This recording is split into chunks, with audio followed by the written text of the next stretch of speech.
Okay, guys, we are live.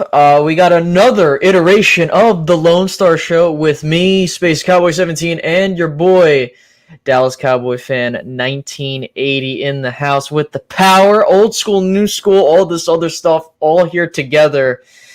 We got a massive game to talk about because of the implications for this game, what it could mean for the Cowboys going forward, all that other stuff. So we're going to do like we normally do. We'll talk about what we should expect from this game, what do we need to do to win, and just a couple other things here and there. So let's go ahead and get straight into it. So obviously Dallas is going back to the Pacific Northwest to face Seattle. This is the first time we're facing Seattle in Seattle since 2018. As you know, we lost that game in embarrassing fashion. I believe it was 24-13 was the final score. And the Cowboys are looking to kind of wrong their rights. The last time the Cowboys won in Seattle was 2014 when we went in shock to the football world. And a lot of people are not expecting the Cowboys to win this game on Sunday. A lot of sports media, whether you like them or not, I'm just, seeing what the vibes are of the just fans in the national media. They have no confidence in the Dallas Cowboys going into Seattle and defeating Seattle. Do I think it's going to be easy? Absolutely not. But as for me, I have a bit of confidence that Dallas can go in and get the job done. So with that being said, I'll start off with 1980. 1980, so far, what are your thoughts going into this game? Like your initial thoughts? First of all, thanks for having me again on the Lone Star Show. It's been a tough week for both of us. I haven't really, I think on purpose, I stayed away. I tried to stay away from the media. I listen to the radio on the way to work in the morning, and I can't help it. I need something to keep me up, So, but they're having us lose this game tomorrow. Mm-hmm. And these guys, 105.3 The Fan, they're diehard Cowboy fans. So, well, supposedly diehard Cowboy fans. And a lot of things they say we don't agree with. There's no mystery behind that. So I listen to them, because I want to hear what they got to say and their thoughts and opinions about it, of course. And they got us losing tomorrow. As a matter of fact, the whole world has us losing tomorrow, even a lot of Cowboy fans. Or Sunday. I'm sorry, Sunday. See, it feels like it's almost Sunday. That's why, I was like. I got a lot of heat on the win against Atlanta last week. Mm-hmm. Going down the comment section, you guys are overreacting, yada, yada, yada.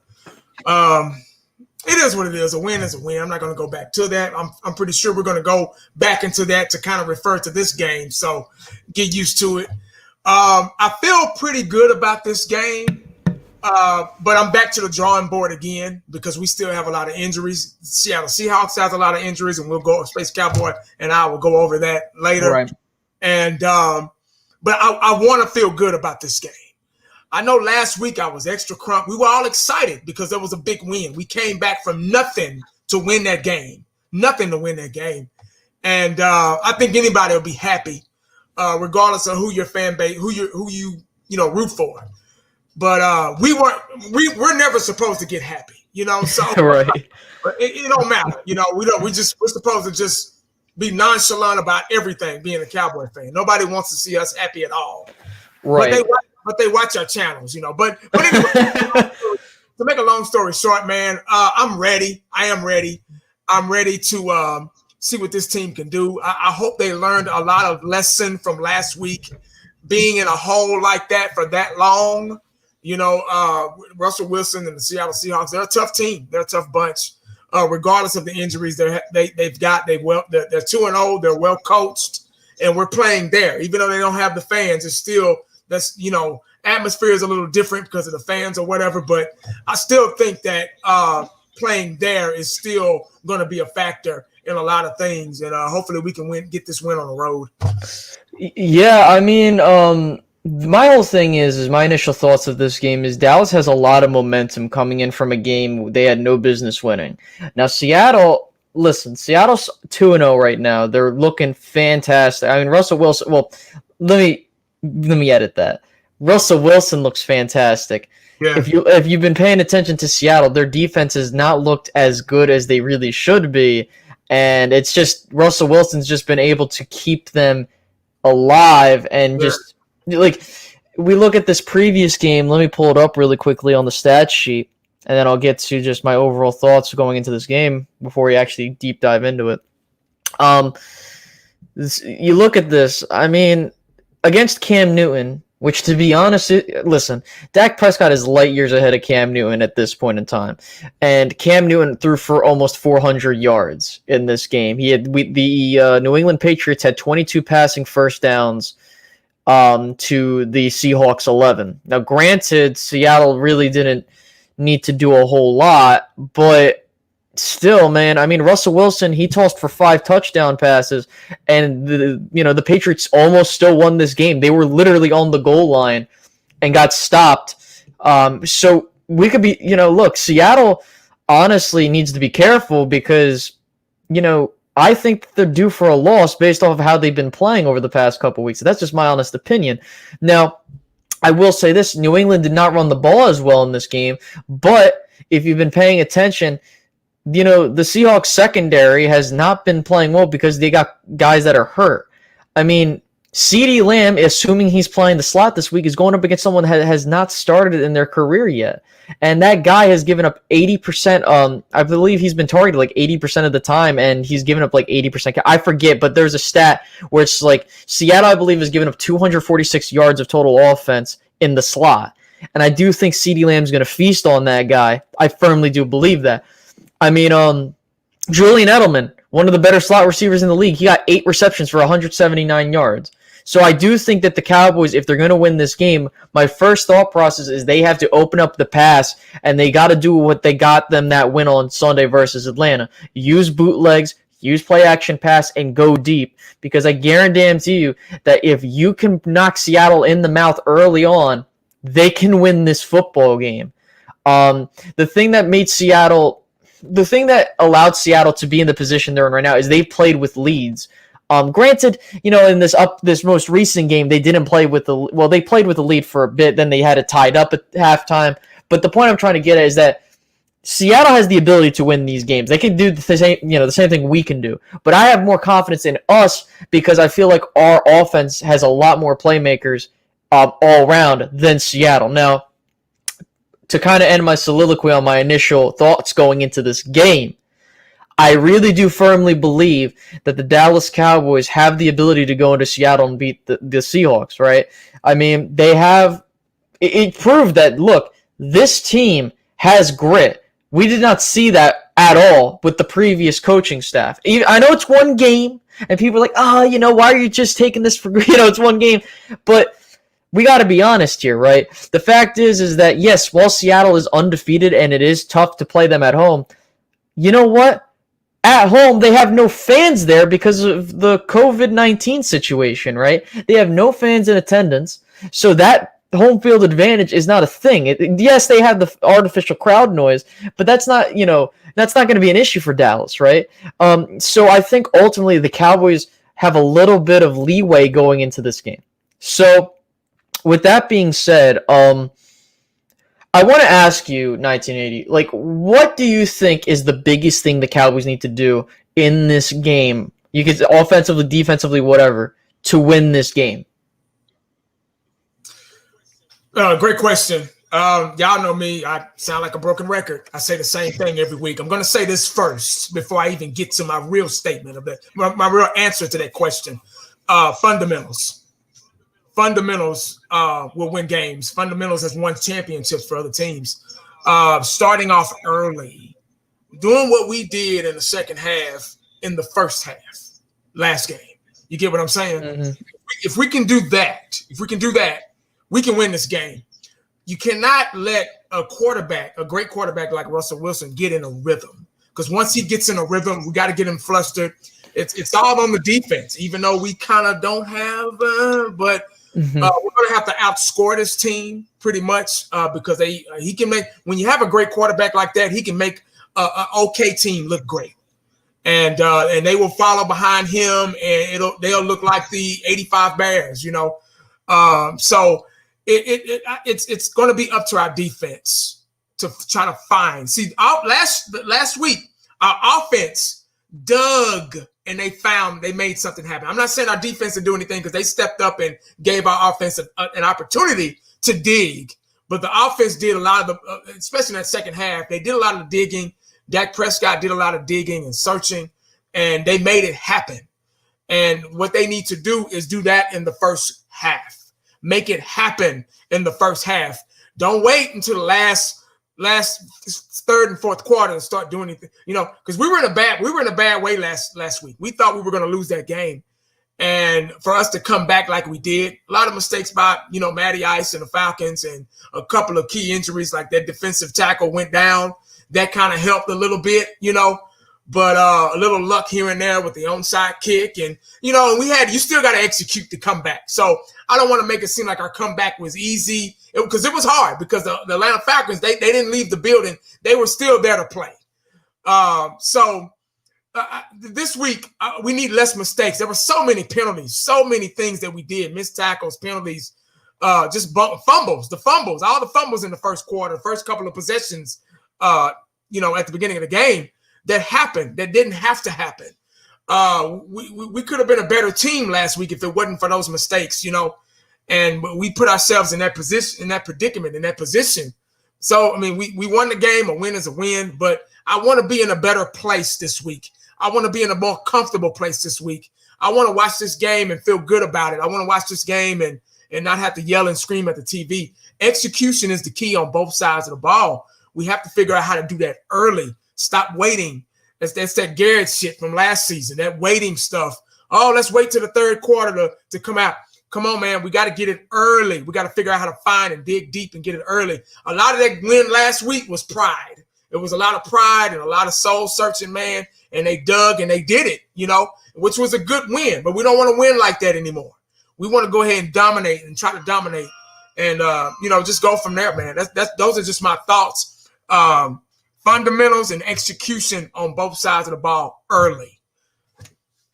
Right, and I completely agree with you. I think ultimately it comes down to, can the Cowboys just clean up these easy mistakes, man? Because, again, Dallas could have easily blown the hell out of Atlanta if they knew what the hell they were doing on offense early on and they weren't turning the ball over as much. Now, again, I had to re-look over at the game.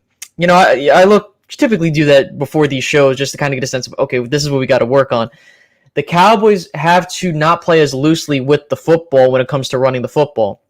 That's number one, because that was clearly the number one thing. That's why we were able to be down 20 points, because we gave Atlanta so many short fields to work with. But, and trust me, I was kind of upset that we still haven't gotten really much of a pass rush yet, but I really do think it's going to take a bit of time to get this thing going. Like, I've seen teams like, let's see, the 2014 team, really. The 2014 team is just like the last time I've seen a team have a lot of offensive firepower. They really didn't find their footing really until that Seattle game, if you recall. It was just kind of like they had moments where it was like, okay, they beat the Saints, they beat the Texans, but it was like they're still kind of coming together. It really, I would argue, it took until like week 3, week 4 to get themselves together, and I think that's exactly what's going to happen this week. As DJ Crown J in the chat box, man, I can't hang with these big dogs. I'm in the minor league. Man, no worries, man. You got some great stuff over there, man. We still love you, DJ. Man. But him and South of Heaven 88 in the chat too. So. Yeah, Mosh, what's going on, my man? But anyways, the point I'm trying to get at is that ultimately the Cowboys have yet to, have an established identity, right? Back then it was run the football, control the time of possession, and hit these teams with play action passes and stuff like that. Now, that could still be our identity now, but there could be a situation where it's like, okay, our identity is we pass early and often and we use the run game as a secondary option. That could be our identity. We have yet to find a solidified identity of what this team is going to do. Now, again, it doesn't mean like this is exactly the game plan, but from what I'm getting at right now, and again, this is early, I feel like the game plan and our identity is, offensively speaking, is to use early down passing to set up, good runs as well as deep shots. And that's been happening thus far. The second half of the Atlanta game showed that, or rather after we went down 20-7 and we scored that first touchdown. Zeke has been looking fantastic.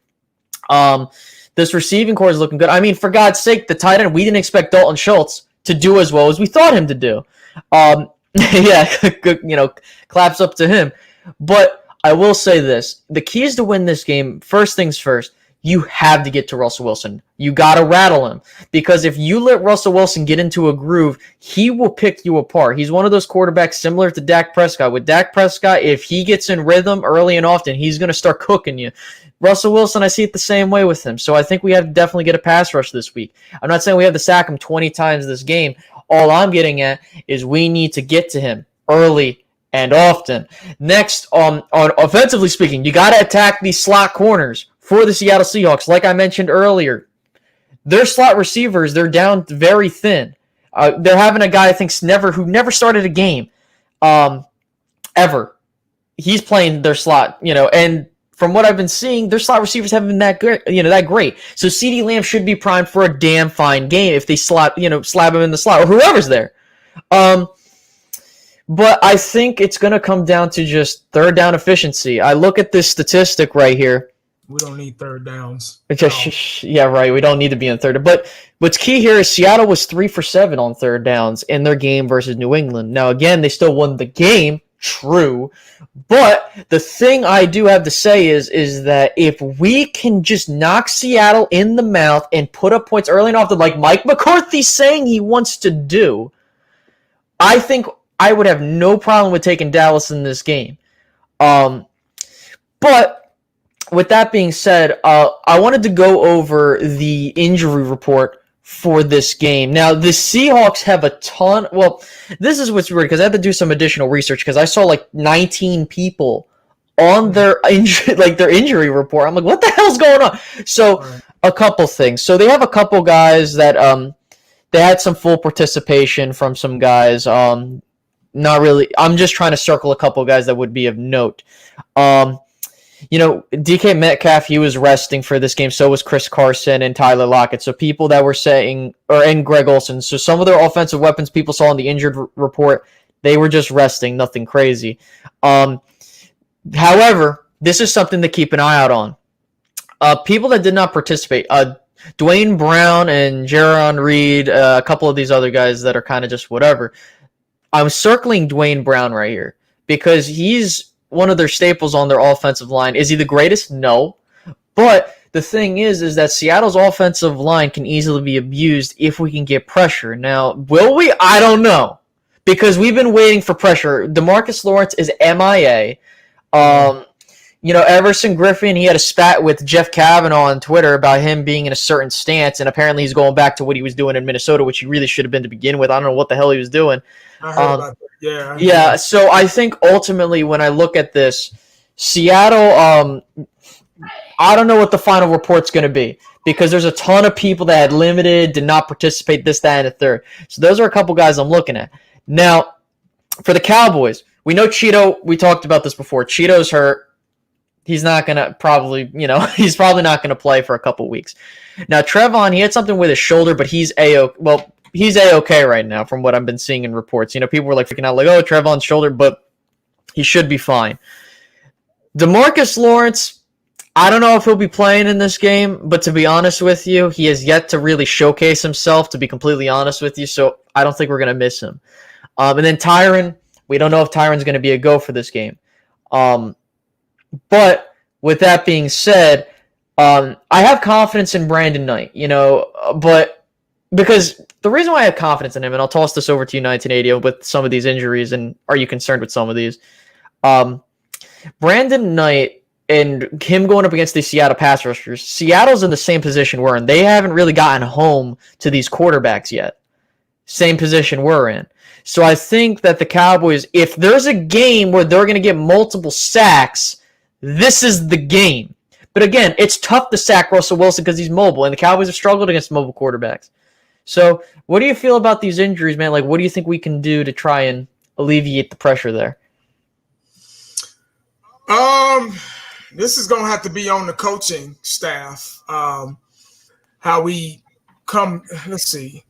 I'm Tyron Smith. Oh my God, I wish we can get him. Right. He's questionable, right? I believe he's questionable. He's questionable, but unlikely. I think I saw the report. Yeah, that's a blow. Now,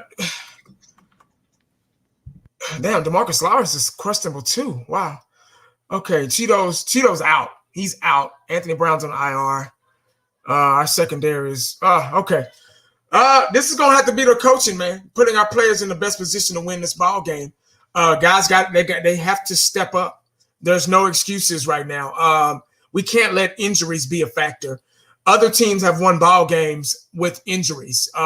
We have to too. We have to be able to also. They have a lot of guys out as well, so that's our time to take advantage of their weakness, and we just have to find a way to do it. Our pass rush has been a problem. D-Law he's not been we need him to be a problem, but he's not been a problem. He's our highest paid lineman right now, and he's not been a problem for us. And I mean that, and he's not been a disruptive force that we need him, that we remember that he can. D-Law's done great against backups in camp. He's done great when he's playing against backups on the field. But when he has, starters lined up, on the other side of him, he's just had a hard time.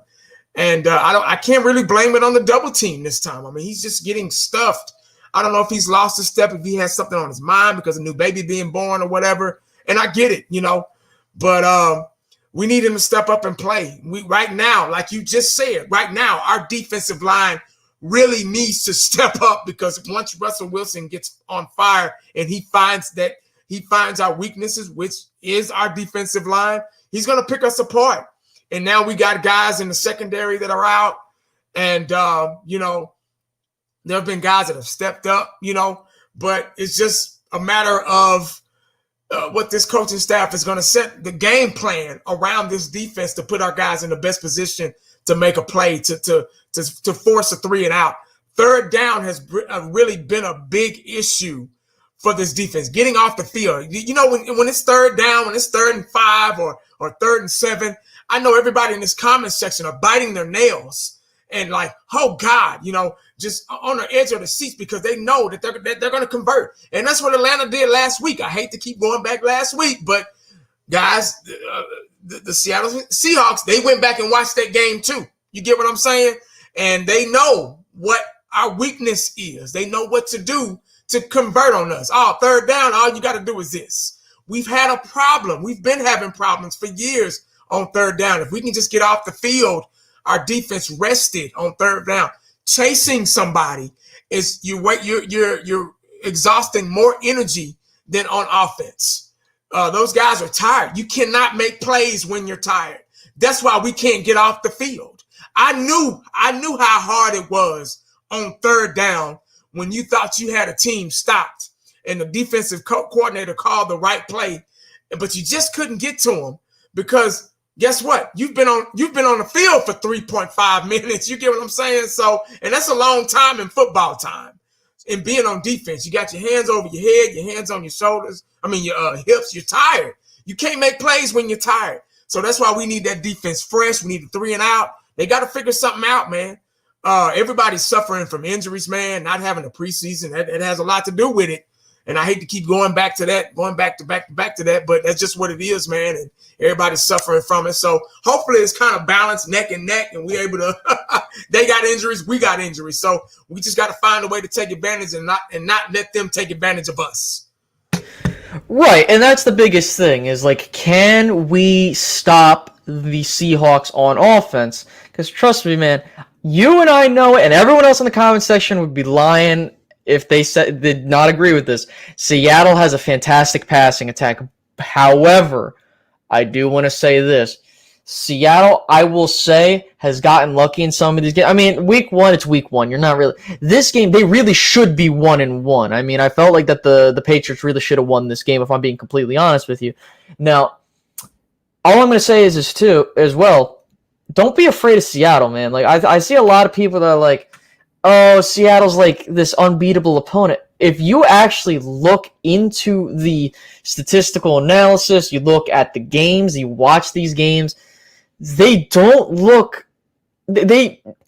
they don't look anything crazy, right? They're literally just Russell Wilson and then everybody else. Now, I'm not trying to insult these guys because odds are they can make me eat my words, but the biggest thing is that Russell Wilson has just been the main focal point of this offense. Their defense has not played good to start this year, right? And who knows, maybe they show up this week, maybe they don't. I don't know. Same thing with us.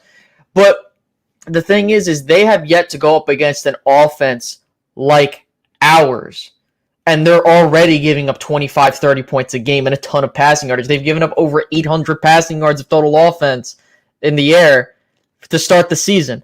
And I would not be shocked if they get into another shootout with the Cowboys. I have way more confidence in Dallas in winning a shootout because of their offensive firepower. I mean, running back, they're better. Offensive line, I would say they're slightly better. Granted, we don't have the offensive line isn't as good, obviously, as it should be with Tyron being out, and it's kind of starting to gel together a bit.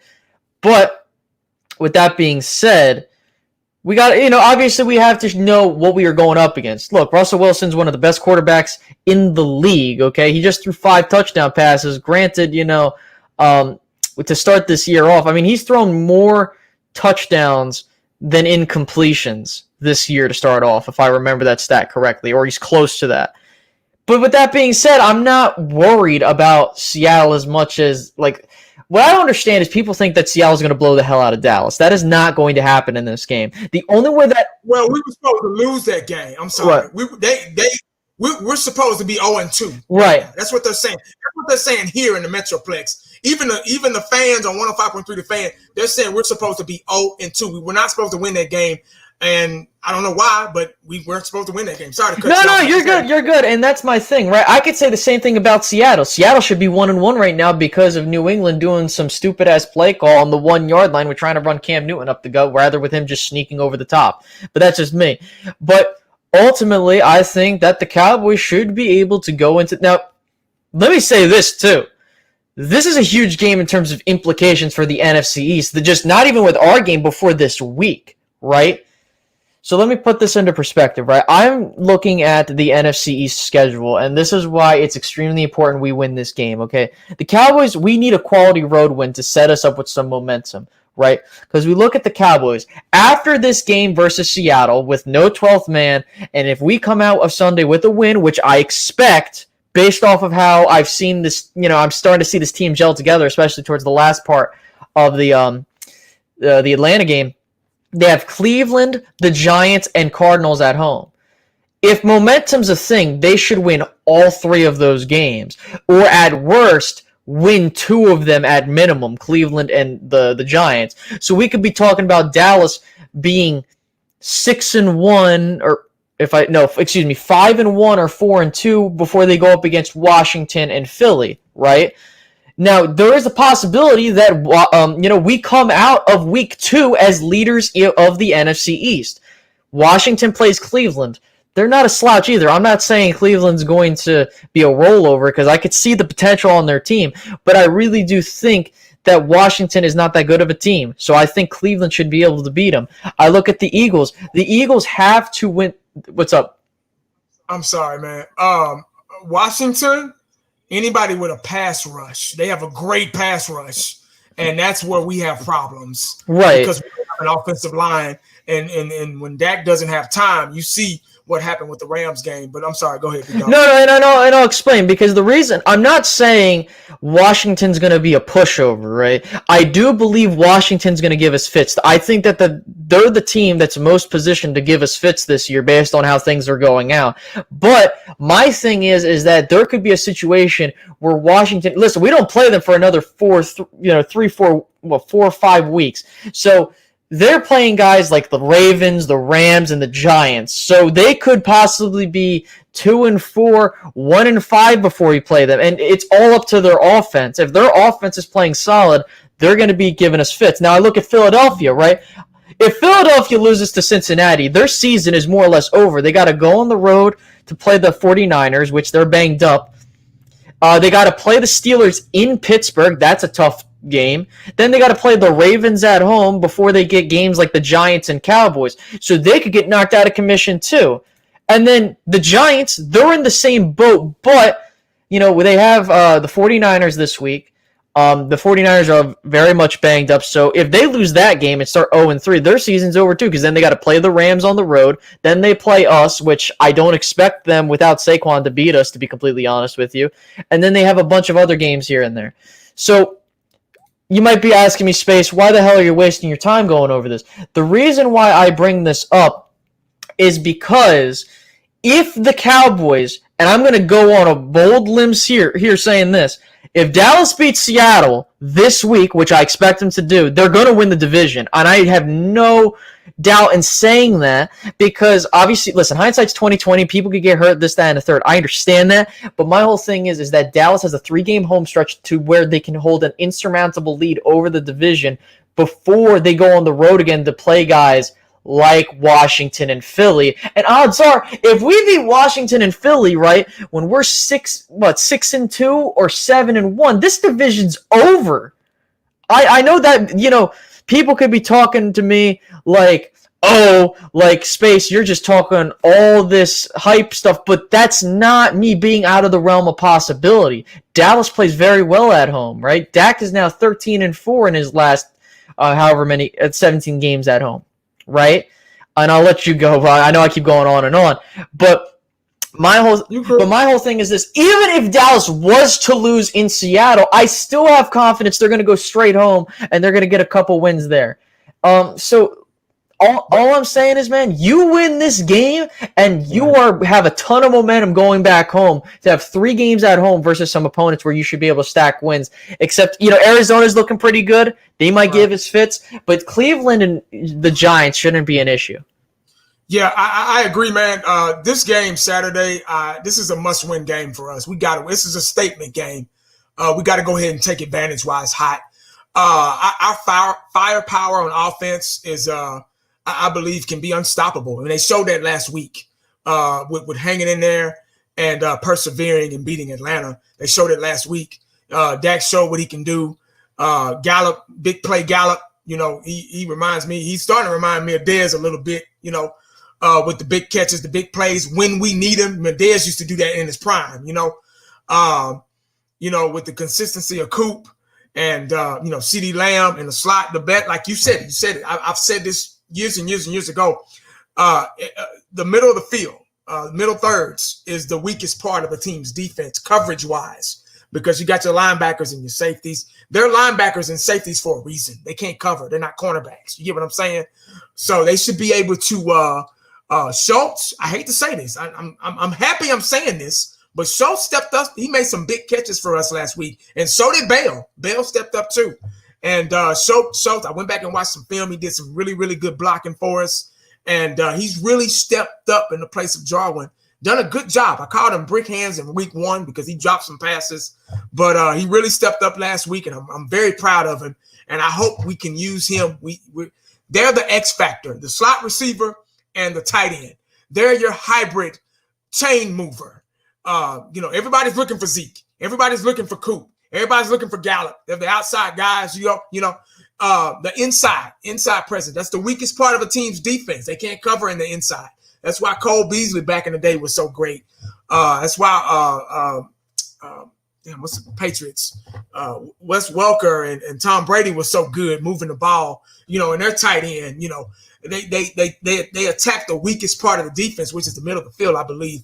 But it's all gonna depend on our front four. Our front four and our offensive line play. That's what the game is based off of. That sets the tone. It sets the tempo of the game on both sides of the ball. What I'm interested to see, though, is how this defense is going to play a 4-2-5. If they're going to bring a safety up in the box to spy on Russell Wilson. It's got to be somebody with some speed, though. You get what I'm saying? I got a feeling they're going to do that. They're going to bring a safety up in the box to help spy, to help out with Russell Wilson, because he's not ashamed to run the ball. He will run the ball himself. He's been one of their leading rushers, in the past, so he's great, man. He's a good quarterback. I got to give props to where it is, man. He's a good quarterback. We just got to shut him up. We got to put him on his ass. There's no quarterback in NFL history that can throw touchdown passes on his ass. Not even Joe Montana, not even Troy Aikman, not even Tom Brady. So the Dan Marino, I can keep going on and on and on. But we got to find a way to get to him, man, and shut him up. Once we find we can get to the root of the problem, which is Russell Wilson. He's going to be a problem. The sky's the limit for this game, man. We should be able to win this game. Like you just said, I feel on paper and physically, we're the better team offensively. We got a lot of weapons, and we proved that last week. And hopefully we can prove it again this week. And we got to figure out how to outscore him. And our defense just needs to contain him. We know we're not going to just fully stop him, which I would like to. We're not going to stop him completely because he's going to make his plays. He's going to do his thing. But we just got to figure out how to contain him and keep him at bay. And so our offense can get out there, 3 and out, so our offense can get out there and do their thing. We got Zeke. We got weapons, man. We can run the ball with Zeke. Pollard can get out there and do some things. We got Schultz. Now I can say that. We got Schultz. We can get him in the mix. You get what I'm saying? And Bell, 2 tight end set. So there's so many different things they can approach this game. We just got to figure it out. And I think the reason why we're starting slow is because the way we started the season. That's how we started the offseason. We started the offseason slow. Now we got injuries and stuff. Every team's, plagued with injuries. And now we're going into the regular season. And those first 2 games were kind of our preseason games. And I keep saying that over and over again.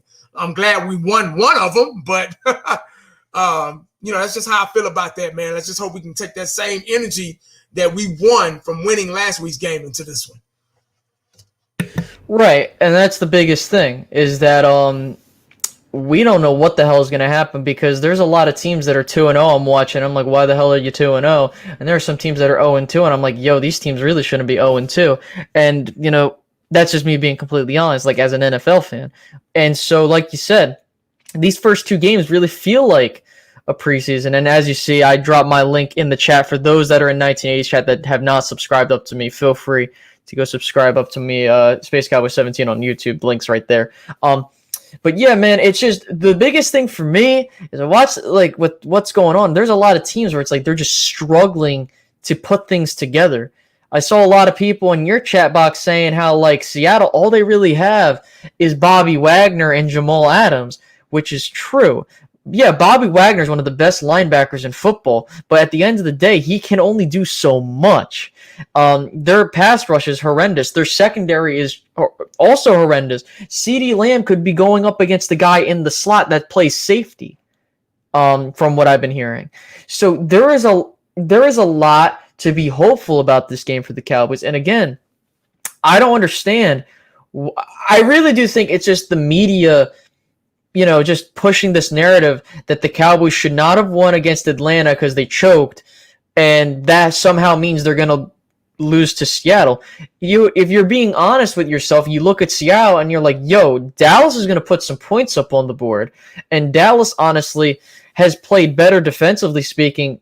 This is crazy to say, but just hear me out. The reason I say they've been playing better defensively speaking is that towards the latter part of that game, Dallas held Atlanta to 10 points.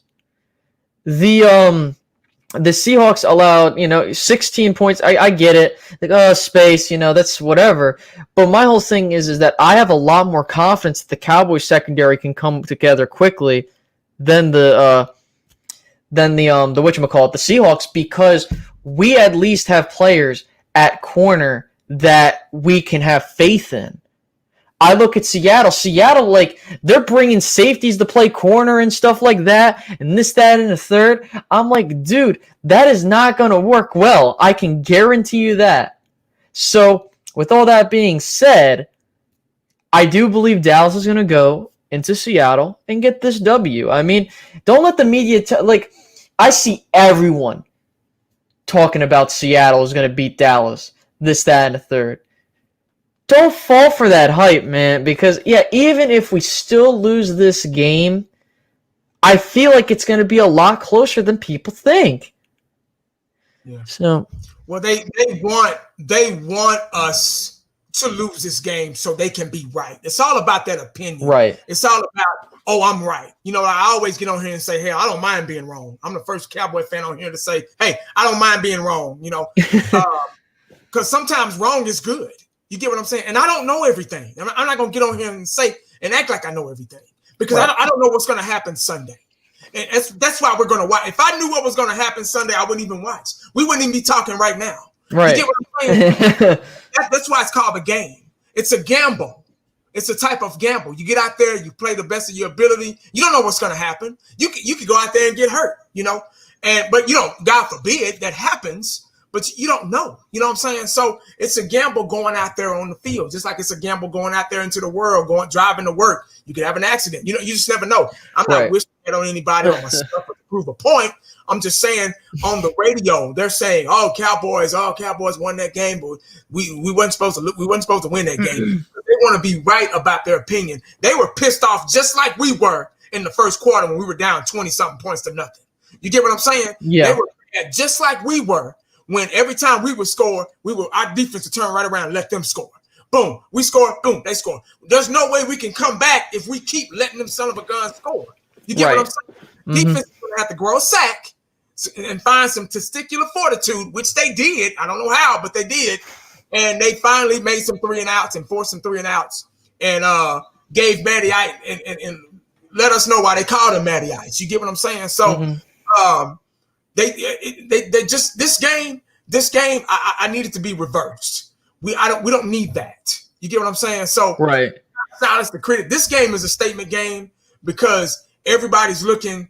They wanted to be right about the Atlanta game and they weren't. Now they want to be right about it. Now they're saying it again. They're going to Russell Wilson. He's the greatest quarterback of all time. He can do this. And Russell, they're playing in Seattle. That's a tough place to play. And they're just going to lose. I picked Seattle. Go ahead and pick them because you picked Atlanta too. You get what I'm saying? So right. And it was for the same reason. It was pretty much for the same reasons too, because people were like, well, Atlanta's going to win because their passing attack's really damn good. Dallas's defense doesn't know what the hell it's doing. It was just the same excuses. And I think the problem is people don't realize that Seattle's not having a home field advantage in terms of their 12th man being there, which is a huge factor for them. That is the primary reason why they've been able to win so good at home. I mean, yeah, people will talk about how Mike McCarthy's 1-5 on the road in Seattle, but people don't realize he's done very well against Seattle over these past couple of seasons. I mean, and it's just like, I don't know what's going to happen on Sunday. As 1980 said, like we don't know. If we knew what the hell was going to happen on Sunday, there would be no point in me coming on here and spoiling it because it would just ruin it for everybody. But again, our job is to pick out the strengths and the weaknesses of our team and their team, and to kind of bring some realization to it. Okay, right. We know what we got. We know what they got. We got this. They got that. They got guys hurt. We got some guys hurt too. It's pretty much balanced. I think we have better athletes. I think we got Zeke. We got a better run game. Zeke's playing. Zeke stepped in a time machine and got about 2 years left, in his career. And we've got a lot of weapons here and there. I think our defense can bring up a safety and play him in the box to keep a spy on Russell Wilson because we run a 4-2-5. We don't have any linebackers. All we have is 2 healthy linebackers pretty much, so we have no choice but to run a 4-2-5. So with that extra DB, gotta bring him up. So we just try to go over the things that we see as human beings, as the love of the sport, and played the game once upon a time on different levels. This is what I would do. This is what they should do. Now, are they going to do it? We don't know. You get what I'm saying? Right. We want them to execute whatever they figure out they need to do. We need them to execute it. Don't just get out there and run plays and think, boom, boom, boom. No, it ain't going to happen. Seattle ain't going to like you said earlier, Seattle's not going to lay down for you. They're going to come out there fighting. They're going to come out there, regardless if they got a lot of guys hurt or not, they're going to come out there and they're going to win that game. We got to stop. Right. And I will say this too, because this is another fair point to mention is like, PC76 says that we actually have a coach, which is true because, Mike McCarthy said, listen, the game plan is simple. We're going to put as many goddamn points as we can on the board. And that's exactly what we're going to do. We're not going to sit and if that is your game plan, and people are like, oh, why is Mike McCarthy saying what it was? Listen, man, Jimmy Johnson said the same crap back then, and he did it even more so than Mike McCarthy. I mean, this is the first time I've heard Mike McCarthy say something like this, right now. But, I love the confidence that he has. Like, he's not going to be like, how Garrett would just be like, oh, we're just going to look at the film and we're going to just, have a game. Like, he would just waltz around the actual point. Here, he's just like, listen, man, this is what we're going to do, and it's just a matter of how well we execute it, which is unbelievable. Cowboys face in the chat. What's going on, man? There's no 12 man. Cowboys could possibly win this game. Everybody at work and our stray dogs is picking Seattle. It's possible. Listen, man, the only reason people are picking Seattle is because of the trends that we're not used to. Like, hell, even if there were fans in the stadium. Oh, you're mute. Oh, there you go. Yeah, they still... The only reason why a lot of people are picking Seattle, because they want Seattle to win, because they saw something in Dak Prescott was actually great. Right. Dak Prescott broke a record. What was that record he broke last? He threw for 400 plus passing yards and rushed the ball 3 times. See and that's never happened before, yeah. See, Dak not supposed to do that because they don't like Dak. They don't want Dak to succeed. Mm-hmm. So I've heard youngsters, guys younger than you, like 18, 19 years old, talking about, oh, Dak Prescott sucks. What, you don't even know, man, you still wet. Come on, man. You don't even know football. But they still own that Dak Prescott hate. So if he keeps winning, they're like, damn, I want to be right.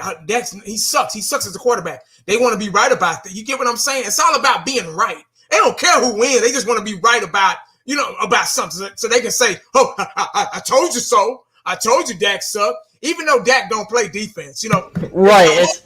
105.3 The Fan blamed that Rams loss on the whole loss on Dak Prescott. I couldn't believe that. I didn't know not to cut you off, but that's what pissed me off too when some people send me those clips. I'm like, I think it was Mike Fisher, I believe it was, that was like, well, Dak Prescott didn't look. I forget the wording he said. Mike Fisher needs to shut the hell up. He doesn't know what the hell he's talking about.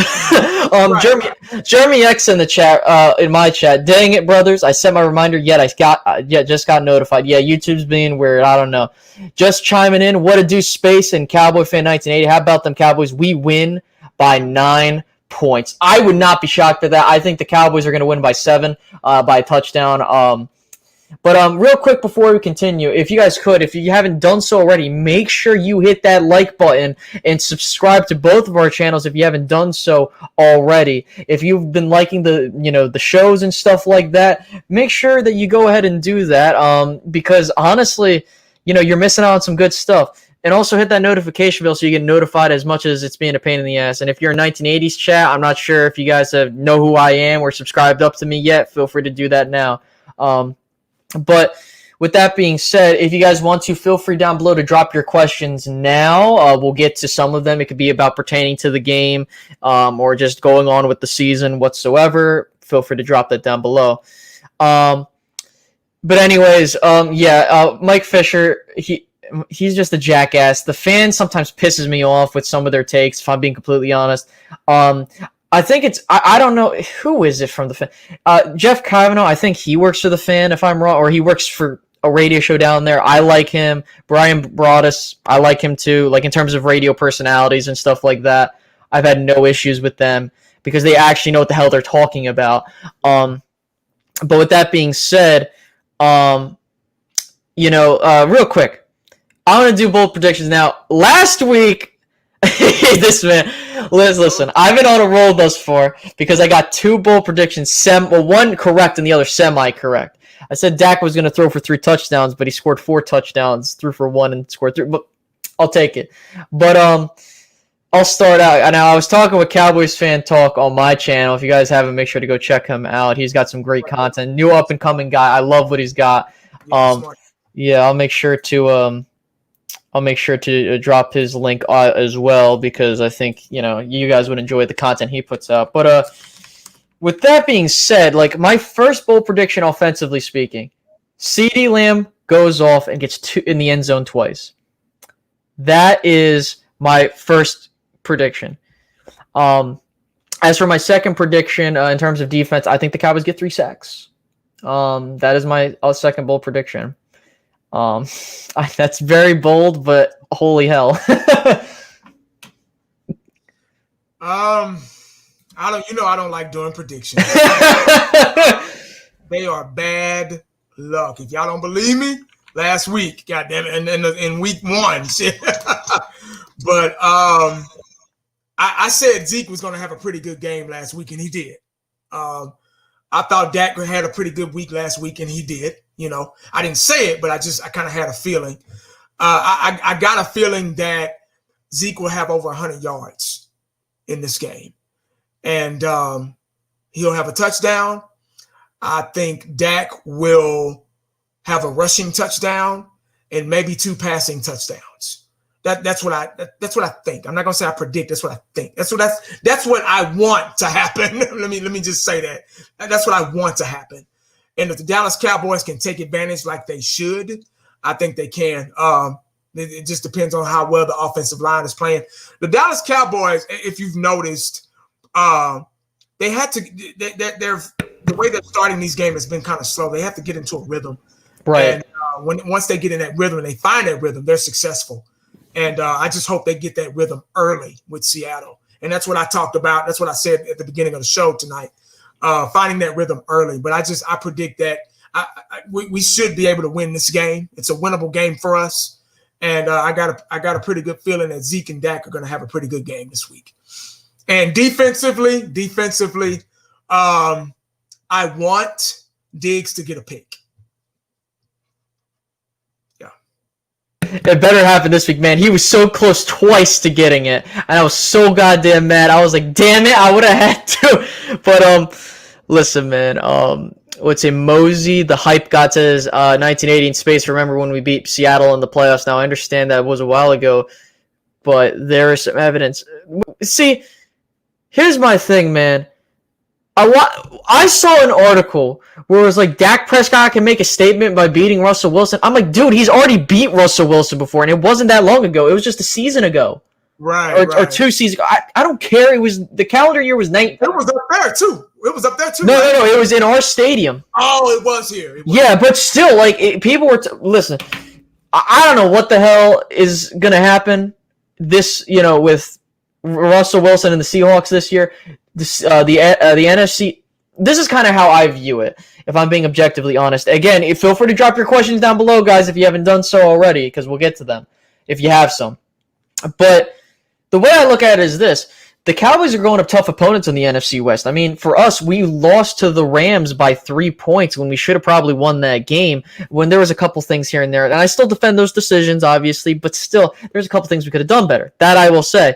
But I look at some of these other teams that are struggling with, like, this is what I think's hilarious, right? Not to go back to the NFC East. I know a lot of Eagles fans were talking shit because they're like, oh man, you guys lost this, that, and the third.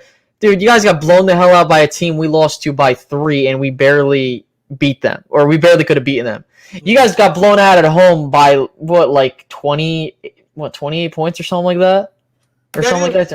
The Rams only beat us by 3 points, so it was just the way we lost. I think we were kind of upset about, but it was a close game. Right, and it's just let me take a look. Okay, I got a question from what is it? To Maine. Why are we keeping Tyron Smith? Is it the money or what? Please answer. This is my whole thing, right? Tyron Smith, when he's even at 70%, he is a Pro Bowl tackle. Like, think about this, man. Listen, even at 80%, he's an all-pro tackle. And the fact of the matter is that he has a very damn good deal for the type of player he is. And to be honest with you, again, this is my fundamental philosophy. I've said this numerous times on the show as well as on my channel. You do not let Tyron walk until his play is literally not worth that money. And when he's playing, he's worth it. I mean, like, what was it? In the Rams game, he looked solid. I mean, he had a couple hiccups, but still. Yeah. But he, again, and like I see Savage Time said, yes, he's still one of the best, guys. He's still one of the best. Do not get it twisted. Yeah. Now, yes, I will say we got to look for a replacement because I really do feel he could be the next guy to retire early. He could pull a Travis Frederick on us in a year or two. Would not be shocked in that. So we got to be ready. With offensive line, I'm glad. That's a great question. That's good. I agree 100% with your space. With offensive line, it's really sensitive. It's really hard because offensive line is the root to your offense. It's the root to without an offensive line. There's no Emmett. There's no So starting back to the drawing, it's hard for the Dallas Cowboys when you bring in a rookie offensive lineman, he's got to be damn good. That's the only way he's going to get out there. Right. That's why they're kind of still babying Beadish and McGovern and stuff like that, because it's hard to start from scratch with the offensive lineman. I know Tyron Smith has his injuries and his hiccups and stuff like that, but he's so dominant at 80%. Like Space Cowboy said, like I've been saying in the past, he's still a Pro Bowl offensive tackle at 80%. It's at 80 or 75%. So he's so dominant, so strong. His presence alone out there is great. You get what I'm saying? So it's hard to replace a guy like that. It's very, very hard to replace offensive linemen because it's hard to come by. It's very hard to find. If Jimmy Johnson, a story back in the day, Jimmy Johnson went and found Larry Allens, and these guys, they were from small, Eric Williams. These guys were from small colleges. They weren't from big time schools. The Nate Newtons, guys like that, man. It is very hard. They're diamonds in a rough. So it's hard for them to distance themselves from a guy like Tyron Smith. Right, and that's my biggest gripe with this entire thing is that, like, people were talking about the contract and this, that, and the third. Dude, you got 3 more years with the guy until you can let him go. And to be honest with you, I would not be shocked if he retired after those 3 years. I mean, you got a lot out of Tyron, and he came into the league very young at like 20 years old. Yeah. So, I mean, he's just entering his 30s, and he's been in the league for 10 years. It's unbelievable how long he's been with the Cowboys. But again, there's no reason to cut dead weight with him unless he's actually underperforming. Now, someone in my chat first, Joseph Sandberg, longtime viewer of Cowboys content and stuff like that, he brings up a solid point which a lot of us need to take away. Do people forget we upgraded at coach and Dak also improved since the last time we played the Seahawks? That's just something we also got to remember, guys. We played Seattle in that playoff game in 2018, 2019. Dak has gotten a hell of a lot better. And we upgraded our coaching staff, so that's a thing to kind of take away with that. Let's take a look. I'm trying to get. Someone asked. Brandon asked. What's up? Sorry, well, someone asked, how do you feel about Joe Thomas starting at linebacker? I actually been liking what Joe Thomas has been doing. He's been one of those small pet cats that I've had with the defense, because he's done nothing but do well on special teams, and at linebacker he's done very well with the scheme. Yeah. So he made some pretty good plays last week too. He's a lot of people don't know, but he's a sure tackler too. So the more he plays, the better he gets. The more he plays, the better he gets, especially at linebacker. Linebacker is an intense position because your eyes and head have to be on the swivel. Just like Mike Singletary used to be back in the day in the old videos y'all used to watch with the Chicago Bears, the 85 Bears. Mike Singletary, his eyes real big. He's trying to be a coach on the field, trying to see what's going on. And the more they play, the more they'll learn. You get what I'm saying? And this is a great time with Sean Lee out. And, this is a great time for him to learn and get better. But I would say, when we were talking about injuries, just real quick, we were talking about Tyron Smith. I remember when I lived in Carrollton, and before I moved out here, Travis Frederick used to shop at the same Kroger that I shopped at. I used to see him every week, every Friday, and I would talk to him. Hey, man, how you doing? How you feeling? You healthy? Yada, yada, yada. Oh, I'm good. And last time, right before I moved out here, and I had talked to him that last. I said, hey, man, I'm moving. He's like, oh, where you moving to? Oh, you way out there, man. We can't, yada, yada, yada. And I said, all right, man. I said, I'm not going to be able to talk to you no more. I said, how you feel? You feeling good? You feeling all right? Yeah, man. He said, I haven't been doing too well lately, but I'll be ready in the season. And right after that, that's when he was diagnosed with the GBS syndrome. Right. I was like, God dog it, Right. I mean, yeah, and that sucks. But let's see. Jeremy X asks, oh, this is an interesting question. What are your guys' take on us fans abandoning the temper expectations due to new schemes, coaches, and players in COVID off seasons? In the now, we have fallen victim to the hype. In our own perception. Okay, here's my thing, right? It depends on how much of an expectation you had for this team. Right. If you know me personally, my expectation was the Cowboys would win the NFC East with a 10-6, 11-5 record and go to the playoffs. Right. I don't know where you were standing, like what your expectations were. My expectations were this: it's a transition year. I expect the Cowboys to win the East based off of the circumstances with each of the teams, and build off of it going into 2021. So like when it comes to fans' expectations, as a fan, my expectation is we're going undefeated until we lose a game, right? But like, yeah, man, yeah. It's like, I'm sorry. My bad, man. I didn't no. Go ahead. Like you said, like I was just kind of echoing and co-signing on what you just said. Every fan is different. Every fan's expectation. You can expect anything you want to. I expect to go to work, Monday morning. So anything can happen between now and then. Great question, though. I mean, but everybody's expectations are high. I expect to win every game and win a Super Bowl every year. That's just how I am. I'm a Cowboy fan. I want them to succeed. I want to be on top. I want to be I want to be solidified as the absolute best. Right. I'm tired of it. It's been 25 years. That's a long time. Man. I've been a fan for 40 years. So my expectations have been high every year, regardless on who we have and what we have. Now, I am realistic. I'm a realistic person, realistic fan. And I do see weaknesses and things like that and point out things like that. Right. Yeah. Even if we win, I'm still talking about the things that we need to work on as a coach would do in the film room Monday morning.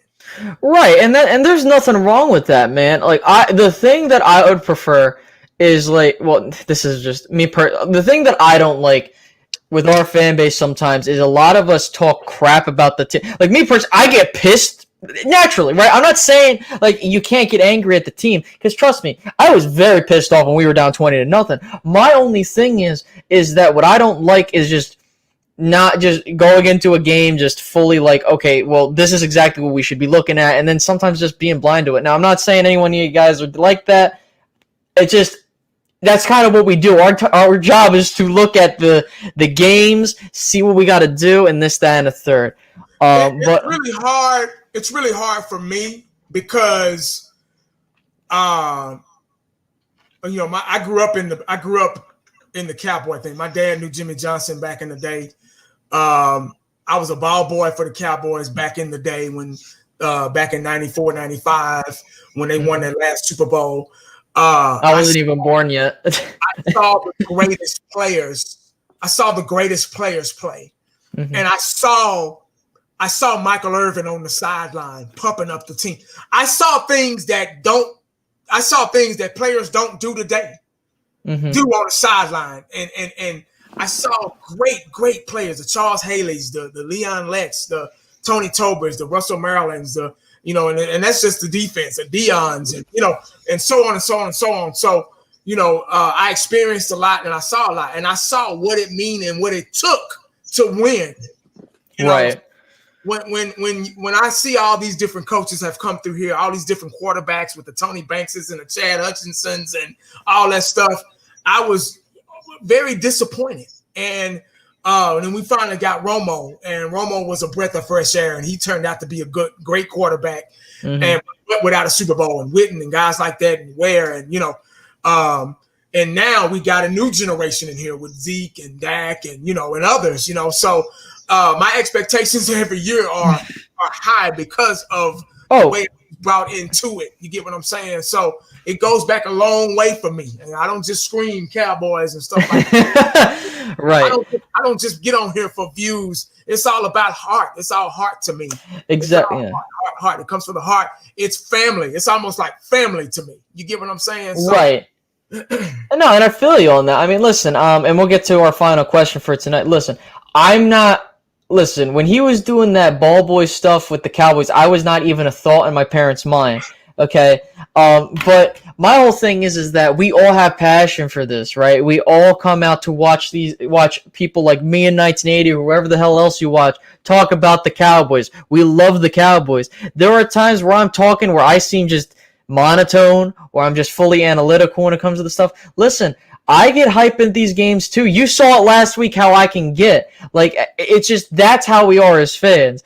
I just want us to, granted, like, I have not seen the Cowboys in an NFC Championship game, let alone a Super Bowl. So it's like, for me, the bar is like, well, can we at least win the divisional round? With some people who have seen Super Bowls like 1980 has, it's like, yo, we need to get back to a Super Bowl. So it's like, we need to, it's just, and I'll end on this before we get to Cowboy Fans Talk's final question.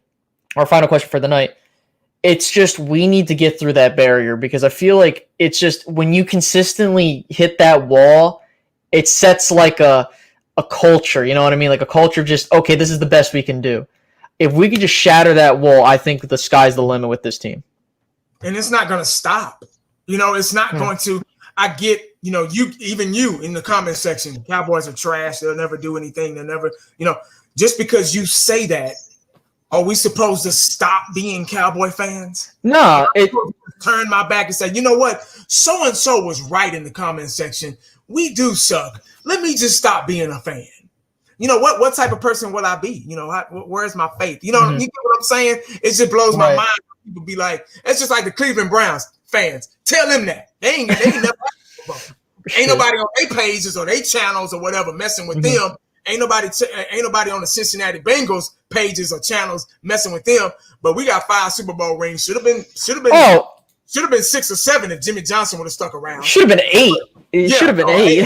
Yeah. But everybody want, and I've seen 3 Super Bowls. Should have been 3. Should have been 4 or 5 if Jimmy Johnson would have stuck around. But so we still get, y'all, but I'm not gonna stop. It's not gonna stop.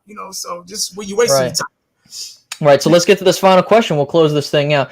Cowboys fan talk, in case I already shared his link, I'm going to share it again in both my chat and 1980s chat. If you haven't done so, please go subscribe up to him. He's like 11 away from 700. If we can get him to 700 before the end of this stream, that would be fantastic. So please make sure to do that and hit the like button, subscribe, and do all the other stuff. Please make sure to do that. Greatly appreciate it. He's got some great content. He just started out for the season, so thumbs up to that. So this question, I have a question. Do you feel that McCarthy will have us better motivated for this game than how Garrett seemed to use come out flat before every big game? Honestly, I really do think the Cowboys will come out they'll come out better than what we're used to in big games, right? It's just a matter of how they really get off their feet. I think McCarthy, he is an upgrade over Garrett. I don't care what anyone says. Mike McCarthy, I feel like, has the locker room captured right now. And we saw that after the win versus Atlanta. The guys love him. They gave him the game ball. I really do feel like he's motivated these guys to play better. And I guess he gave a speech at halftime that motivated them to pull off that comeback. Somebody got cussed out. But what are your thoughts on that, man? And we'll close this thing out. Great point. Great question. I think McCarthy is the type of coach. He's kind of like, I'm in my own world. I'll let my players develop that energy that they need to win ball, to get themselves mentally prepared to win ball games. I let my players get crunk, as they say now, get crunk or get no. They say lit, and the kids they say lit. That's what I say. They say lit. Oh, well, let's get lit. We're gonna get lit. Back in my day, it was cool, man, or cool Jack, or live, or that's tight, Now they don't say that no more. It's up to the players. I think McCarthy allows the players. He's a coach behind the scenes, and you really don't see what he does. I'm not comparing him to Jimmy Johnson, but Jimmy Johnson had a certain style like that. You really didn't see what he did. He fired guys up, but you really didn't see it. But they knew he was the big dog, and he was that old dog in the backyard. When you walk by the backyard in the alley back then, you had a lot of little puppies in front. But you had that big dog. If you walk towards that gate, that big dog, hey, man, you're getting too close. Right. You know what I mean? So I think McCarthy is that type of guy. He kind of lets his players get out there and get pumped up and let them do all that. Because, hey, he's 50-something years old, man. He ain't trying to, he's not a young, innovative. I mean, he's innovative, but he's not a young, innovative coach. But I think he leaves it up to the players. But let's just hope they bring that crunkness, that litness Sunday when it's time to play Seattle. Right, man. I mean, I'm really excited for this game upcoming, man. I'm really excited. Man, this is going to be one hell of a game. That's all I'm going to say. Because ultimately, like I said, and I'm going to stand by this, I do not give a damn what people think. If the Cowboys win this game on Sunday, and I expect them to, they will be a lock to win the NFC East, especially if these other teams lose. And I can guarantee it. So let's go ahead and close this thing out. Once again, guys, thank you guys so much for watching the Lone Star Show. If you guys missed it or just coming in, feel free to rewind it. You know, there's that ability to do so. It was very great, seeing you guys come in. We do appreciate that. Please make sure to hit that like button. Also, make sure to subscribe not only to 1980 if you're on his channel, or to me if you're on my channel, but subscribe to both of us. That it helps, you get the content that you love seeing, and hit that notification bell, man, because you don't want to miss out on stuff like this. So, with that being said, I hope you guys enjoyed this next iteration of the Lone Star Show, and we'll catch you guys after the game on Sunday. It should be around 8 o'clock, maybe. Whenever the game gets done, we don't know. We might go live earlier if the game's already out of reach for the Cowboys, or the Cowboys winning or lose. I don't know. We'll figure something out. But we'll let you guys go and enjoy the rest of your night. Have a great night, guys. Peace out. Bye-bye. Thanks, guys.